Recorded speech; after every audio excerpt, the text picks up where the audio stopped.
Hi, I'm Carol. And I'm Mary. Let's talk about pets. So today on our show, we're going to discuss the problems your cats and dogs can have with fleas.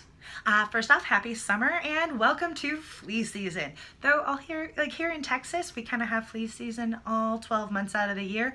But for those of you in the north, welcome to flea season. Fleas are parasites that can live off the blood of mammals. As well as being super gross, they can also cause a host of other issues as well. There are many products out there that help you get rid of and prevent fleas and ticks. I'm not going to go through and list them all today. We may have a video in the future about that. But the three general types are oral, topical, and collars. Your best bet is discuss with your veterinarian what the best option for your lifestyle, your pet's lifestyle, and different sensitivities are. So flea preventions are not a force field. Fleas can still bite your pet even when they're on the best. Most preventatives are going to need a flea to bite your pet before being effective. So indoor fleas or indoor pets, they're also going to need them too. So, even if kitty cat never sets a foot outside, we have actually in the past seen, indoor only cats completely covered in fleas come in and visit us. So if your indoor only pet has them, this is not a reflection of you or your cleanliness.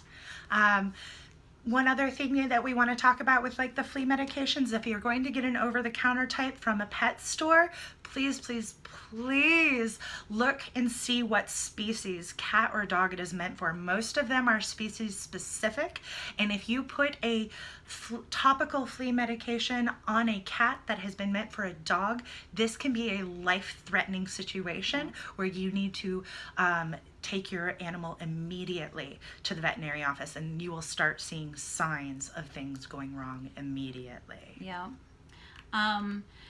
Fleas can live on our pets without us knowing. Fleas like to avoid the light and will hide under their fur whenever possible. So on our, pets with really thick coats, it might be really hard to see that they even have a flea infestation. Signs of fleas might be the little black flea itself, but you're more likely to see something that we call flea dirt. So what flea dirt is it's basically digested blood that has been excreted by the flea. So yes, flea dirt is just flea poop, and it's living on your animal.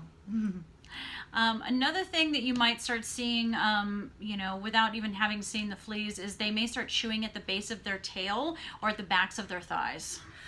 In our larger infestations, cats and dogs that have fleas kind of crawling all over them where you just kind of see them moving, they can actually become anemic.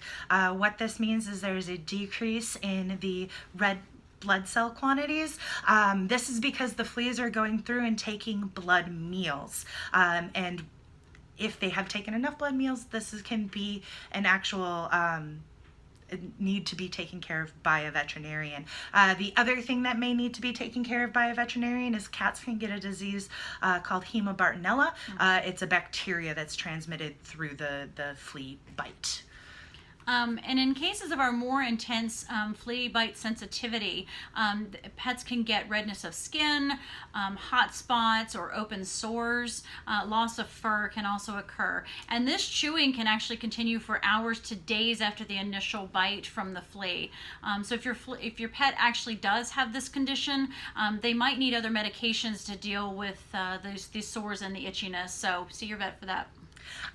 In the cases of these most sensitive pets, you're actually less likely to see the flea or even the flea dirt on them, as your cat or your dog, as soon as they feel that bite, is immediately going to start chewing and gnawing, and most likely will kind of eat that flea.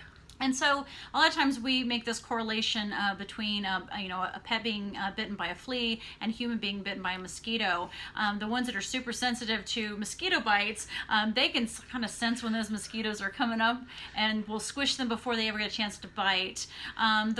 These guys will often get huge welts when they do get bitten that itch for a week. And then there are those that they don't really even notice there's mosquitoes around. They may not get any kind of welts at all, may not even know that they've gotten bitten. So this can happen with our pets with fleas. The other negative side effect of fleas, especially if your animal is eating these fleas off, is that once they eat the flea, they can actually get an intestinal parasite that's called tapeworms. So if your pet does get tapeworms, it got it because it ate a flea. Tapeworms have a complex life cycle that requires your pet to actually eat the flea. And on a side note, parasitology actually really interests me. So in the future, we can delve more into life cycles and such of these parasites. All right, so now that we have noticed fleas on our dog, we've noticed them chewing at their rump, their thighs, or your veterinarian has diagnosed with your pet with cat or dog with flea bite dermatitis. We need to kind of go through and clean up our pet and clean up our house, get the environment, get rid of all those fleas, the larvae, and the eggs. So what we're going to do is we're going to want to find a prevention that your veterinarian recommends. Or in a pinch, if you use a topical prevention, you can wait 2 to 3 days after bathing to apply this topical prevention.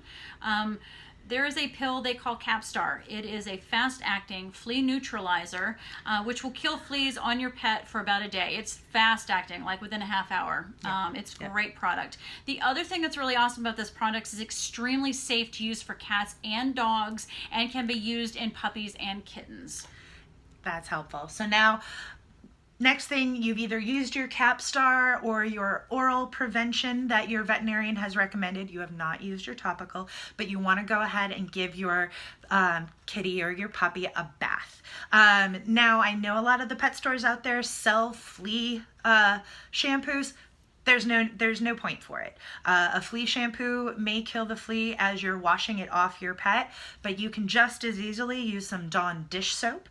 The shampoo, the dish soap, the sudsing and the water will drown the fleas. It will wash away all that flea dirt, and it's safe to use on extremely small puppies and kittens, even under 8 weeks of age, when they are usually too small for most of our preventions.